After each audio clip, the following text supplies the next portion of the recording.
إن هذا القرآن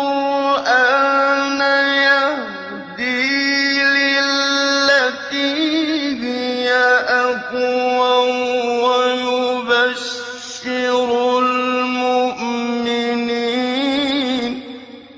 ويبشر المؤمنين الذين يعملون الصالحات أن لهم أجرا كبيرا. بسم الله الرحمن الرحيم. الحمد لله رب العالمين وبه نستعين وصلى الله وسلم على سيد الأنبياء والمرسلين وعلى آله وأصحابه أجمعين ومن تبعهم بإحسان إلى يوم الدين. أما بعد، سلسلہ تفسیر کی یہ سورۃ الحج کے اعتبار سے نشست نمبر 98 ہے، 9 پر 8، اور اس نشست میں انشاءاللہ سورۃ الحج کی 27ویں آیت کریمہ کی تفسیر ہوگی۔ اس آیت کریمہ سے متعلق تقریباً پچھلی 7 نشستوں میں کافی باتیں ہوئی ہیں۔ اس کی کچھ باتیں اس نشست میں اور انشاءاللہ ایک نشست میں بقیہ باتیں میں اس کی مکمل کر لوں گا۔ آج کی اس نشست میں جو بات بتانی ہے وہ یہ کہ اللہ رب العالمین نے ارشاد فرمایا وَأَذِّن فِي النَّاسِ بِالْحَجِّ يَأْتُوكَ رِجَالًا وَعَلَى كُلِّ ضَامِرٍ يَأْتِينَ مِنْ كُلِّ فَجٍّ عَمِيقٍ۔ اس آیت کریمہ میں جو اللہ رب العالمین نے ابراہیم علیہ السلام کے اعلان اور آپ کی ندا پر دنیا بھر کے لوگ جو حج کے لیے آئیں گے، اللہ تعالیٰ نے اس کی 2 حالتیں بتائی ہیں۔ ایک یأتوک رجالاً، پیدل آئیں گے، اور دوسرا وعلی کل ضامر، سواری کر کے آئیں گے۔ اب یہ 2 جو حالتیں اللہ نے بتائی ہیں، میں نے پچھلی نشست میں اس بات کا ذکر کیا تھا کہ اہل علم کے مابین یہ مسئلہ رہا ہے کہ افضل کون سا عمل ہے، افضل کون سی حالت ہے، پیدل آنا یہ افضل ہے یا سواری کر کے آنا یہ افضل ہے۔ حالانکہ اہل علم کی بڑی تعداد یہ کہتی ہے کہ سواری کر کے جانا یہ افضل ہے، کیونکہ یہ اللہ کے رسول علیہ السلام کی اقتداء میں یہ عمل کیا جائے گا۔ لیکن یہ افضلیت رجالن، پیدل چلنے والے کے حق میں ہے یا سواری کر کے آنے والے کے حق میں ہے، تو یہ سبب الخلاف کیا ہے، کیوں کر یہ اختلاف کا سبب بنا؟ اس سلسلے میں شیخ شنقیطی رحمہ اللہ نے ایک سبب بتایا ہے، ایک توجیہ کی ہے انہوں نے، اس کو سمجھ لیں گے تو بات سمجھنے میں آسانی ہو جائے گا انشاءاللہ۔ شیخ شنقیطی رحمہ اللہ نے کہا کہ رسول اللہ صلی اللہ علیہ وسلم کی اس طرز کے جو اعمال ہیں، جو آپ نے یعنی بحیثیت بشر جو انجام دیے ہیں، اس کو سمجھنے کے لیے اہل علم نے اس کی 3 حالتیں بتائی ہیں۔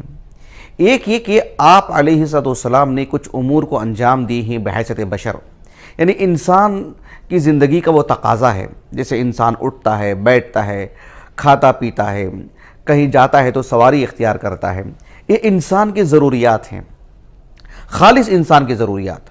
یعنی اللہ کے رسول صلی اللہ علیہ وسلم کھڑے ہوتے، بحیثیت بشر آپ کو تھکان ہوتی تو آپ بیٹھ جاتے، مثلا آپ سوتے، آرام فرماتے۔ اللہ کے رسول صلی اللہ علیہ وسلم کو بحیثیت انسان بھوک لگتی تو آپ کھانا تناول فرماتے۔ اللہ کے رسول صلی اللہ علیہ وسلم مکے سے مدینے کو آپ نے بارہا آئے گئے ہیں، کسی اور جگہ پہ آپ نے جو ہے مطلب کئی ایک معرکے ہیں جس میں اللہ کے رسول صلی اللہ علیہ وسلم کا آنا جانا رہا ہے، تو آپ صلی اللہ علیہ وسلم مکہ مدینہ جانے کی بات ہو یا خود مدینے کے اندر یہاں ایک علاقے سے دوسرے علاقے کو جانے کی بات ہو، آپ صلی اللہ علیہ وسلم پیدل بھی گئے ہیں اور سواری کر کے بھی گئے ہیں۔ کیوں؟ اس لیے کہ انسان کی حاجت ہے، انسان کی طبیعت اس کا تقاضا کرتی ہے۔ تو یہ آپ صلی اللہ علیہ وسلم نے اس لیے نہیں کی ہے کہ تاکہ لوگ اس کو ایک نمونہ بنائیں، اس کو اختیار کریں اور بطور ثواب عمل کریں۔ جیسے کوئی آدمی یہ کہے کہ جو ہے اب میں بیٹھا ہوا ہوں، اب میں کھڑا ہو جاؤں گا اللہ سبحانہ و تعالیٰ کے تقرب کے لیے، یوں ہی ایک آدمی کہے گا کہ جو ہے مطلب ابھی مجھے کھانا ہے، اب میں اللہ رب العالمین کا تقرب حاصل کرتا ہوں، مجھے آرام کرنا ہے، مجھے اللہ کا تقرب حاصل کرنا ہے۔ ایک آدمی اس علاقے میں رہتا ہے جہاں میں اور آپ ہیں، اس علاقے سے 2 کلومیٹر کہیں جانا ہے، اب ہم سواری کر کے جائیں گے بھئی اللہ کے تقرب کے لیے، اور اللہ کے رسول کی یہ سنتوں کی اقتداء ہی ہے، آپ کی تابعداری ہے یہ۔ ایسا کوئی نہیں کہے گا نا، اور ایسا کہنا جائز نہیں ہے، اس لیے کہ آپ صلی اللہ علیہ وسلم نے جو کی ہیں وہ بحیثیت بشر کی ہیں۔ زیادہ سے زیادہ یہ کہہ سکتے ہیں کہ جواز بتانے کے لیے کہ آدمی سواری اختیار کرے، جواز بتانے کے لیے، ایک مباح عمل ہے وہ، مباح امر ہے وہ۔ لیکن کوئی یہ کہے کہ جو ہے میں یہاں سے وہاں تک جاؤں گا سواری کر کے اور اس میں اللہ کا تقرب حاصل کروں گا اور یہ اللہ کے رسول کی سنت ہے، آپ کی تابع داری میں یہ کام کر رہا ہوں، تو اس وجہ سے اللہ کے رسول نے کی بحیثیت بشر آپ نے اس کام کو انجام دی ہے۔ تو اگر یہ عمل آپ صلی اللہ علیہ وسلم نے جو حج کے لیے گئے ہیں مکے سے مدینے سے مکے کو، اور پھر واپسی میں جو آپ آئے ہیں، تو آپ نے سواری اختیار کی، کیوں اختیار کی؟ وہ بحیثیت بشر اس کا تقاضا تھا، اس وجہ سے آپ نے کی، تو پھر وہ سرے سے موضوع بحث بنے گا ہی نہیں وہ معاملہ، یہ ایک وجہ ہو سکتی ہے۔ اللہ کے رسول صلی اللہ علیہ وسلم کی زندگی کے دوسرے امور وہ ہے جو بحیثیت نبی آپ نے انجام دیے، اور آپ نے کہا کہ اس کو ایسے ہی انجام دینا چاہیے، ایسے ہی کر گزرنا چاہیے۔ مثلا آپ دیکھو، آپ صلی اللہ علیہ وسلم نے نماز کی مناسبت سے کہا، جیسے صحیح بخاری کی کتاب الاذان کی حدیث ہے، بہت معروف حدیث مالک بن حویرث رضی اللہ عنہ، انہوں نے کہا کہ رسول اللہ صلی اللہ علیہ وسلم نے فرمایا کہ صلوا کما رأیتمونی اصلی، نماز ویسے پڑھو جیسے مجھے تم پڑھتے ہوئے دیکھیں۔ تو یہ نماز کا جو معاملہ ہے اول تاخیر جیسے آپ صلی اللہ علیہ وسلم نے کی ہیں اس کو ویسے ہی انجام دینا چاہیے۔ تو یہ بحیثیت بشر آپ نے انجام نہیں دی ہیں، بحیثیت نبی وحی کی روشنی میں آپ نے بتائے ہیں۔ تو پھر اگر اس تناظر میں دیکھا جائے تو اللہ کے رسول صلی اللہ علیہ وسلم نے حج کی مناسبت سے کیا فرمایا؟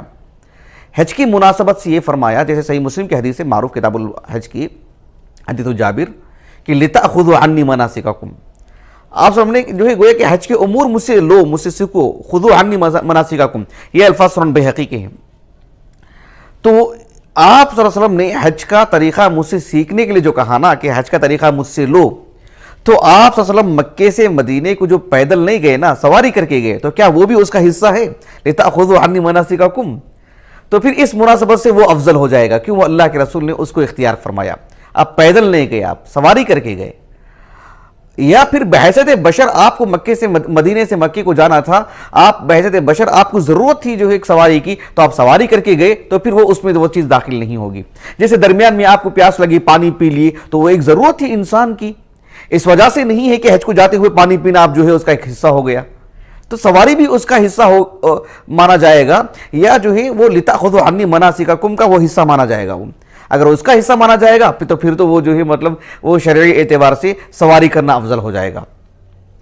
اب ایک تیسرا معاملہ ہے وہ یہ کہ آپ صلی اللہ علیہ وسلم نے بحیثیت بشر کسی کام کو انجام دیے ہوں، لیکن آپ صلی اللہ علیہ وسلم نے انجام دیا نا، تو وہ ایک عبادت کا حصہ ہو جائے گا، آپ علیہ السلام نے اگر اس کو بطور عبادت کے انجام دیے ہوں، لیکن ہے اصل کے اعتبار سے وہ انسان کی طبیعت کا تقاضا کہ وسعت میں وہ چیز آتی ہے کہ انسان کی طبیعت کا وہ تقاضا ہے، لیکن آپ علیہ السلام نے اس کو انجام دی ہیں ایک عبادت کے طور پر، تو پھر وہ ایک عبادت کا رنگ اختیار کر لے گی وہ چیز، اس لیے کہ وہ اللہ کے رسول نے اس کو انجام دی ہیں، اور آپ صلی اللہ علیہ وسلم نے گویا کہ بحیثیت نبی اس کو انجام دی ہیں، نبوت کا ایک حصہ ہے وہ، نبوی تعلیمات کا ایک حصہ ہے وہ۔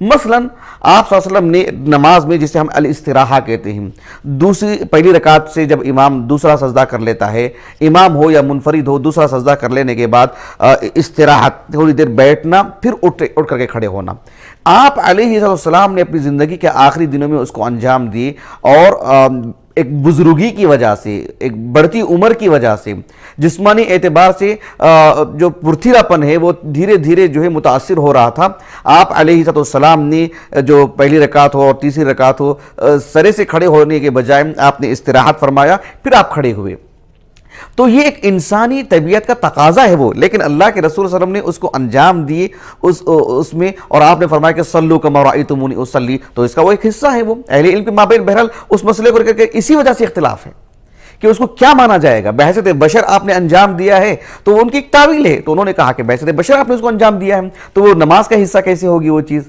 اللہ کے رسول نے ایک علت کی وجہ سے اس کو انجام دیے نا، تو لیکن جن اہل علم نے کہا کہ نہیں، اللہ کے رسول نے اس کو عمل میں لائے، اور آپ نے کہا کہ صلوا کما رأیتمونی اصلی، اور صحابہ نے اسی طرز پر عمل کر کے بعد میں نماز پڑھے نا اللہ کے رسول کے انتقال کے بعد بھی، تو پھر وہ ایک نماز کا حصہ ہے وہ۔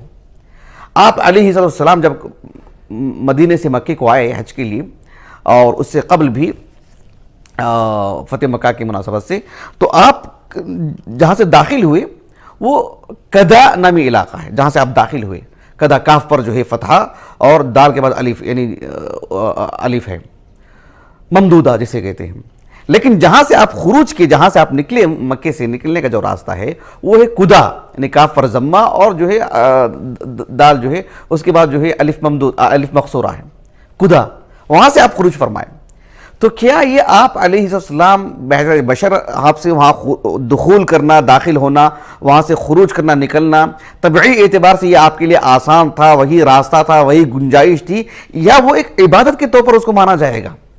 ظاہر بات ہے یہ ایک جو ہے مطلب جسے کہتے ہیں نا منشأ الخلاف، جہاں سے جو ہے مطلب اختلاف کی گنجائش جو ہوتی ہے، یہ انہوں نے ایک رائے اختیار کی، انہوں نے ایک رائے اختیار کی، یہ ایک تفاہم کی بات ہے، سمجھنے کی بات ہے یہ۔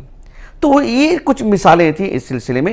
آپ علیہ السلام جو ہے تہجد کا اہتمام فرماتے ہیں، اور تہجد سے فارغ ہو کر کے فجر کی جو 2 رکعت ہیں اس کو پڑھ لینے کے بعد، فجر کی جو 2 رکعت سنت ہے اس کو پڑھ لینے کے بعد فرض نماز کے آغاز تک آپ صلی اللہ علیہ وسلم اپنے گھر میں دائیں جانب کچھ دیر کے لیے لیٹتے تھے۔ اب ظاہر بات ہے ہم کچھ لوگوں کو دیکھتے ہیں مسجد میں آ کر کے لیٹتے ہیں، حالانکہ اس کی گنجائش نہیں ہے، وہ درست نہیں ہے، وہ مناسب نہیں ہے، بلکہ عبداللہ بن مسعود رضی اللہ عنہ نے نکیر کی اس عمل کی۔ لیکن ایک شخص تہجد کا اہتمام کرتا ہے، گھر میں وہ نماز پڑھتا ہے اور فجر کی 2 رکعت سنت بھی پڑھ لیا، تو وہ تھوڑی دیر کے لیے وہ لیٹتا ہے، اس کے لیے گنجائش ہے فجر کی نماز سے پہلے۔ لیکن اس وقت کا لیٹنا اللہ کے رسول صلی اللہ علیہ وسلم بحیثیت بشر ایک انسانی طبیعت کا تقاضا تھا وہ، یا ایک نبوت کے طور پر آپ نے اس عمل کو انجام دیے ہیں؟ یہ جو ہے دراصل سمجھنے سے متعلق اہل علم کے مابین ایک اختلاف کا ایک سبب ہے یہ۔ تو شیخ شنقیطی رحمہ اللہ کہتے ہیں کہ اس تناظر ہی میں اس مسئلے کو دیکھا جائے گا۔ تو جو اہل علم یہ کہتے ہیں کہ نہیں، آپ صلی اللہ علیہ وسلم نے بحیثیت نبی آپ نے اس کو اختیار فرمائے تو پھر جو ہے وہ افضل ہے، نہیں آپ صلی اللہ علیہ وسلم نے بس بشری تقاضا تھا اس وجہ سے آپ نے اس کو اختیار فرمایا، چل کر کے جانا یہ اصل میں افضل ہے۔ یہ جو ہے ایک جو ہے سبب خلاف ہے جو اہل علم کے مابین واقع ہوا ہے۔ ان سب کے باوجود پھر بھی ایک بات یہ آتی ہے کہ اللہ رب العالمین نے اس کو مقدم کیوں رکھا رجالن کو، یأتوک رجالن وعلی کل ضامر، اللہ سبحانہ وتعالیٰ نے رجالن کو کیوں مقدم رکھا؟ یہ اللہ کا کلام ہے، اور اہل علم نے ہر پہلو سے جو ہے کتاب اللہ میں غور کرتے ہیں۔ اس سلسلے میں حافظ ابن القیم رحمہ اللہ نے کہا کہ اللہ سبحانہ وتعالیٰ نے اس وجہ سے رجالن کو مقدم رکھا کہ اللہ سبحانہ وتعالیٰ نے جب حج کو فرض کیا تو حج سے متعلق اللہ تعالیٰ نے استطاعت کو بھی رکھا، جیسے اللہ نے سورہ آل عمران میں کہا وَلِلَّهِ عَلَى النَّاسِ حِجُّ الْبَيْتِ مَنِ اسْتَطَاعَ إِلَيْهِ سَبِيلًا۔ یہ عام لوگ بھی جانتے ہیں، سبھی مسلمان جانتے ہیں کہ حج سے متعلق اللہ رب العالمین نے استطاعت کی جو بات رکھی ہے۔ اب استطاعت میں کیا کیا باتیں آتی ہیں وہ ہمارا موضوع نہیں ہے، لیکن جب بات استطاعت کی آتی ہے تو اس میں سواری ایک نمایاں چیز ہے، ایک نمایاں مظہر ہے۔ ایسے میں کسی کی ہمت یہاں پست ہو سکتی ہے، کوئی یہ سمجھ سکتا ہے کہ چونکہ میرے پاس سواری نہیں ہے لیکن میں چل کر کے تو جا سکتا ہوں، لیکن دیکھو اس کی تو گنجائش نہیں ہے۔ اللہ رب العالمین نے 2 حالتیں بتائیں انسان کے ایک جگہ سے دوسری جگہ پہنچنے کے لیے۔ ایک راستہ وہ ہے جو چل کر کے جا سکتا ہے، اور دوسرا راستہ کہنے کے بجائے یوں کہہ سکتے ہیں کہ ایک حالت چل کر کے جانے کی، ایک دوسری حالت ہے سواری کر کے جانے کی۔ قدیم زمانے میں بھی آج بھی لوگ جو ہے سواری کر کے بھی جاتے ہیں، چل کر کے بھی دور تک چلے جاتے ہیں۔ تو 2 حالتیں اللہ نے بیان فرمائیں، چونکہ ان کی ہمتیں کہیں پست ہو سکتی ہیں اور یہ کوئی سمجھ سکتا ہے کہ جو ہے استطاعت میں یہ چیز خارج ہے، اللہ نے اہتمام کے طور پر، تاکیدی طور پر اسی کو مقدم رکھا کہ چل کر کے بھی جا سکتے ہیں۔ یہ بھی ایک نوعیت ہے، یہ بھی ایک حالت ہے جو آپ کے پاس آئیں گے، کعبۃ اللہ کی جو ہے کعبۃ اللہ کی طرف آئیں گے تو اللہ رب العالمین نے فرمایا یأتوک رجالا وعلی کل ضامر۔ یہ ایک بات ابن القیم نے کہی رحمہ اللہ۔ ابن عاشور رحمہ اللہ نے ایک بات یہ کہی کہ جو ہے اللہ سبحانہ وتعالیٰ نے ان کو جو مقدم رکھا کہ یأتوک رجالا، پیدل چلنے والوں کو مقدم رکھا، وعلی کل ضامر، سواری کو بعد میں رکھا، یہ بتانے کے لیے کہ جو ہے مطلب کس کا اندر جو ہے مطلب تعجب میں ڈال دینے والی چیز ہے۔ یعنی اللہ تعالیٰ نے بھلے ہی 2 حالتیں بتائی ہیں لوگوں کی جو انسان اختیار کرتا ہے ایک جگہ سے دوسری جگہ پہنچنے کے لیے، لیکن دیکھو کعبۃ اللہ تک پہنچنے کے لیے سواری تو ہے ہی، لیکن ان کے اندر جو اہتمام ہے، جو جذبہ ہے اور جو قوت ہے، جو عزیمت کا جو پہلو ہے، اور جو ایک بڑے کام کو کر گزرنے کے لیے دیکھو چل کر کے آنا ہو تو اس کے لیے بھی تیار ہے اور اس کے لیے بھی نکل کے آ جا رہے ہیں۔ ایک حیرت کی بات ہے کہ جو چل کر کے وہاں سے وہاں تک پہنچ لے رہے ہیں، تو اللہ سبحانہ وتعالیٰ نے ان کی اس کردار کی وجہ سے اس کو مقدم رکھا کہ یأتوک رجالا وعلی کل ضامر۔ آپ دیکھو یعنی خود مکے کے قرب و جوار سے لے کر کے اگر آپ وسعت دیتے جائیں سعودی عرب کے آج کے اس دور کی اگر بات کرتے ہیں، جس دور میں میں اور آپ جی رہے ہیں، کیونکہ آج کے دور میں دنیا کو دیکھنا کرنا، اس علاقے کو جانا کوئی ضروری نہیں ہے۔ انسان اپنی جگہ بیٹھ کر کے ساری دنیا کا ایک طرح سے جو ہے ساری جگہوں کی خبر لے سکتا ہے۔ تو مکے کے قرب جوار کی بات ہو، سعودی عرب کی بات ہو، یا حتیٰ کہ جو ہے مطلب جزیرۃ العرب کے باہر سے چین تک کے علاقے سے لوگ سائیکل میں جو ہے سواری کر کے آ جاتے ہیں۔ بہت سارے لوگ ہمارے ہندوستان کی تاریخ پڑھ کر کے دیکھی، یہاں کے علماء کی اور یہاں کے صوفیہ کی بات میں اس لیے کر رہا ہوں کہ ان میں یہ چیز زیادہ غالب ہے، اس وجہ سے بھی کہ یہ عام طور پر اللہ تعالیٰ کی طرف سے دی ہوئی رخصتوں کو، نعمتوں کو اپنی زندگی میں لانے کے بجائے خواہ کی مشقت اپنے اوپر ڈال لیتے ہیں۔ وہ مطلوب نہیں ہے اسلام نے۔ میں بطور مدح کے بات نہیں بتا رہا ہوں صوفیہ سے جو معاملہ ہوا ہے، لیکن ان کی تاریخ پڑھنے سے بات معلوم ہوتی ہے کہ جو ہے انہوں نے یعنی چل کر کے جانے کو جو ہے مطلب افضل سمجھا ہے، یعنی اس نقطہ نظر سے انہوں نے اس کو اختیار کیا ہے۔ ہم بنگلور میں جو تارا منڈل ہے علاقہ ہے، یعنی سٹی مارکیٹ سے آگے، مشکات العلوم جہاں میں نے حفظ کیا، تو وہاں ہم لوگ بچپن میں سنتے تھے کہ جو ہے میں مناسب نہیں سمجھتا ہوں وہ صاحب کا نام لینا، بات ریکارڈ بھی ہو رہی ہے، خواہ مخواہ کا ہو سکتا ہے افواہ بھی ہو، جھوٹی خبر بھی ہو، انتقال ہو گیا ان کا۔ ہم لوگ جامعہ دارالاسلام اور میں پڑھ رہے تھے، تبھی خبر ملی کہ ان کا انتقال ہو گیا۔ ایک نامور شخص ہیں ایک حلقے میں، تو کہا کہ جو ہے انہوں نے جب کبھی بھی ان سے ملاقات کرتے ہیں تو جیب سے 5 روپیہ نکال کے دیتے ہیں، جب کبھی بھی ملاقات کرو بچے کو 1 روپیہ نکال کے دیتے ہیں، ان کا جیب کبھی خالی ہی نہیں رہتا ہے، جیب میں ہاتھ ڈالتے ہیں تو ان کو پیسہ ملتا ہے، پیسہ اٹھا کے دیتے ہیں۔ ان سے پوچھا گیا کہ بھئی آپ ایسا کیوں، کہاں سے آپ کو یہ سب فضیلت مل رہی ہے؟ اس لیے کہ میں کعبۃ اللہ کو جو میں حج کے لیے گیا تھا تو چل کر کے گیا تھا، مطلب جو بری راستہ ہے وہاں سے میں گیا اور جا کر کے حج کر کے آیا، اس میں کافی مشقتیں ہوئیں، یہ واقعات ہوئے وغیرہ وغیرہ۔ تو اس طرح کے واقعات اس حلقے میں صوفیہ کے ہاں بہت معروف مشہور ہیں۔ تو خیر یہ ایک چیز بتانا مقصود تھا مجھے کہ جو ہے لوگ واقعتاً چل کر کے جاتے ہیں حج کرنے کے لیے دور دراز علاقوں سے۔ تو اللہ سبحانہ و تعالیٰ نے اس وجہ سے اس کو مقدم رکھا، کچھ باتیں اس سے متعلق تھیں۔ اس کے بعد اللہ رب العالمین نے فرمایا کہ یأتوک رجالا وعلی کل ضامر یأتینا۔ آپ دیکھیں یہ یعنی صیغۃ الجمع ہے لیکن تانیث کا صیغہ ہے، صیغۃ الجمع ضرور ہے لیکن تانیث کا صیغہ ہے۔ تو اللہ سبحانہ و تعالیٰ نے یہ جو یأتینا کہا، یأتونا نہیں کہا نا، یأتینا کہا، دراصل اس میں بات کیا ہے کہ امام طبری رحمہ اللہ اور جو ہے ابن عطیہ، ابن جزئی اور شیخ شنقیطی، علامہ آلوسی اور ابن عاشور، دیگر اصحاب علم بھی جو خصوصی طور پر قرآن کے جو اسالیب ہیں، لغوی اعتبار سے تفسیر کی جو لطائف بتاتے ہیں تفسیری طور پر، ان اصحاب علم نے سبھی اصحاب علم نے یہ بات کہی ہے کہ اللہ سبحانہ و تعالیٰ نے یأتونا نہیں کہا، یعنی یأتوک رجالا وعلی کل ضامر، یأتونا نہیں کہا اللہ سبحانہ و تعالیٰ نے، یأتینا کہا۔ تو یأتین یہ کس سے متعلق خبر دی جا رہی ہے، کس کی صفت بتائی جا رہی ہے؟ دراصل علی کل ضامر کی، وعلی کل ضامر۔ حالانکہ ضامر یہ جو لفظ ہے یہ تو مفرد ہے، اگر آپ کلمے کی بات کرتے ہیں تو کلمہ تو مذکر ہے ضامر، لیکن معنوی اعتبار سے کس کی وہ صفت بن رہی ہے، کس سے متعلق خبر دی جا رہی ہے؟ ناقتن سے متعلق نا، الابل سے متعلق نا۔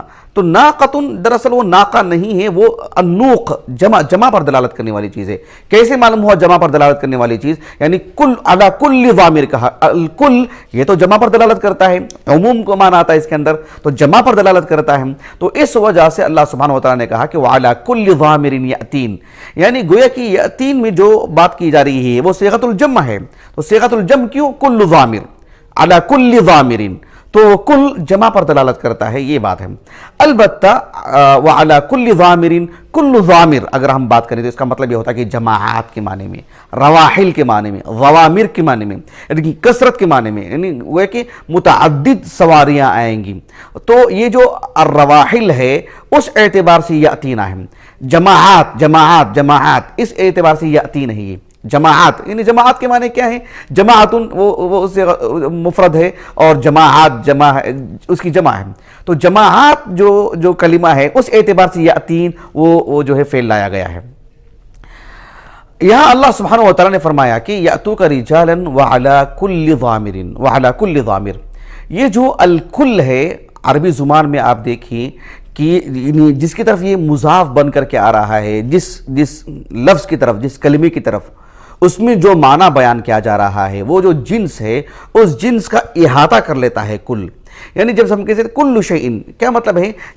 شیئن سے مراد آپ جو چیز لے رہے ہیں، اگر کتاب مراد لے رہے ہیں تو سبھی کتابیں آ جاتی ہیں، انسان مراد لے رہے ہیں تو سبھی انسان آ جاتے ہیں. تو الکل یہ جو کلمہ ہے گویا کہ عموم کے لیے آتا ہے اور اس میں احاطے کی بات آتی ہے.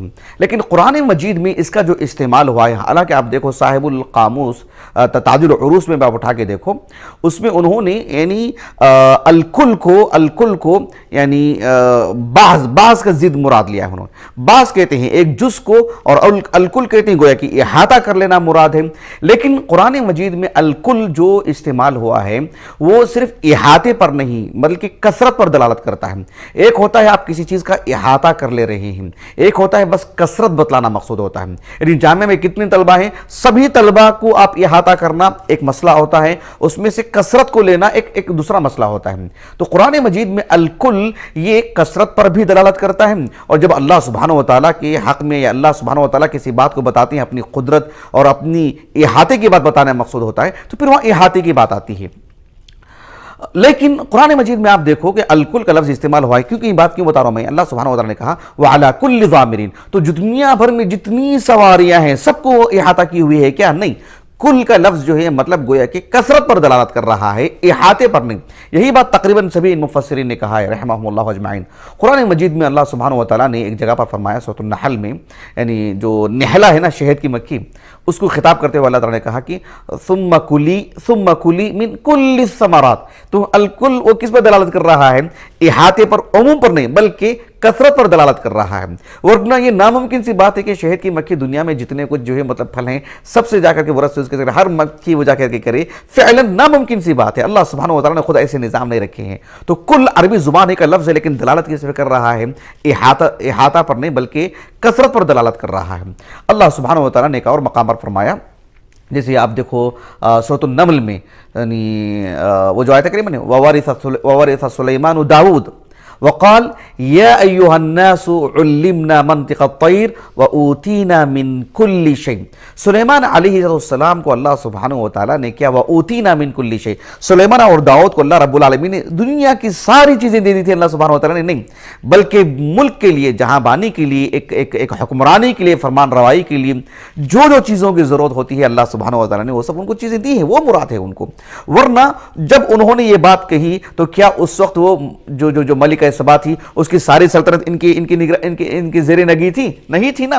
اللہ رب العالمین نے چند آیاتوں کے بعد بیان فرمایا کہ ہدہد نے جب آ کر کے سلیمان علیہ السلام کو خبر دی کہ انی وجدت امرأۃ تملکہم وَأُوتِيَتْ مِن كُلِّ شَيْءٍ، تو کیا وہ ملکہ سبا کو دنیا کی ساری چیزیں دے دی گئی تھی؟ نہیں. یعنی بحیثیت ایک حکمرانی کے طور پر جو چیزیں میسر ہو سکتی ہیں سب چیزیں اللہ نے اس کو دے دی تھی. یہ مقصود ہے وہاں پر. تو کوئی کہ لفظ الکل یہ اس پر دلالت کرتا ہے کثرت پر. یہ مقصود ہے کہ وَعَلَى كُلِّ ضَامِرٍ. بہرحال الکل امام طبری وغیرہ نے کہا کہ الجمع اس پر دلالت کرتا ہے. اسی وجہ سے صیغۃ الجمع یا اتین کا اللہ سبحانہ وتعالیٰ نے وہ صیغہ لے کر کے آئے ہیں. لیکن پھر بھی سوال پیدا ہوتا ہے کہ جو حج کو آنے والے لوگ ہیں وہ تو عقلاء ہیں نا، وہ تو انسان ہیں نا، تو پھر اس اعتبار سے یأتون ہونا چاہیے تھا. وَعَلَى كُلِّ ضَامِرٍ يَأْتُونَ مِن كُلِّ فَجٍّ عَمِيقٍ. یأتون یہ ہونا چاہیے تھا. یأتین کیوں؟ اس لیے کہ وہاں حجاج انسان مراد نہیں ہے بلکہ ضامر، کل ضامر یعنی ضوامر رواحل یعنی سواریاں وہ مراد ہیں. چونکہ سواریاں ہی ہیں جو ان کو وہاں تک پہنچاتی ہیں، اس وجہ سے اللہ سبحانہ وتعالیٰ نے ان کا وہاں پر ذکر فرمایا ہے بطور شرف کے. جیسے ایک مجاہد اللہ کے راستے میں جہاد کرتا ہے، اس کی بجائے اللہ نے ان گھوڑوں کی تعریف کی وَالْعَادِيَاتِ ضَبْحًا.